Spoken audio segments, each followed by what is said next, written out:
Ciana irĩ thĩ wa mĩaka 5 na atumia aritũ nĩo makoragwo ũgwati-inĩ mũnene wa kũgwatwo nĩ mũrimũ wa malaria thĩinĩ wa thĩ.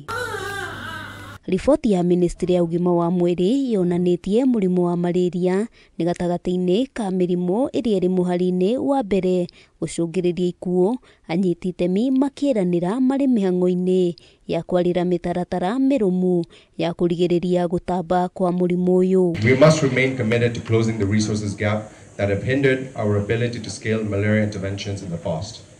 As an integral partner of the NMCP, the End Malaria Council, we will work tirelessly to address the financial and logistical challenges. Mĩhang'o ya gũkũrana makinya marĩa thirikari ĩtacũkĩtie harĩ kũrigĩrĩria gũtamba kwa mũrimũ ũyũ ĩtabanĩirio kaunti-inĩ ya Kwale, kũrĩa thirikari cia kaunti iria irĩ mĩhaka-inĩ ciũrĩtio kũnyitanĩra na mabũrũri mangĩ harĩ gũteithĩrĩria kũhũrana na mũrimũ wa malaria. You clear your malaria, but our neighbors do not, it'll come back.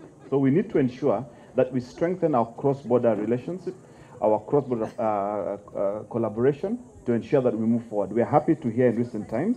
Hamwe noguo atongoria matarĩirie bũrũri wa Kenya nĩ ũkoretwo na igũtha inene kũrũmĩrĩra thirikari ya Amerika kweheria kĩgĩna kĩa USAID, makiuga nĩ kĩrateithagĩrĩria kũhũra njeki ũkinyanĩria wa motungata ma ũgima wa mwĩrĩ. So ningependa tuweze kuangalia, yes, with the due resources, let's think of how we reinvent and reimagine and reinvest our resources ziweze kuangalia mambo ya kupunguza. Handũ-inĩ ha Kameme TV, rĩtwa rĩakwa nĩ Wambui wa Njũgũna.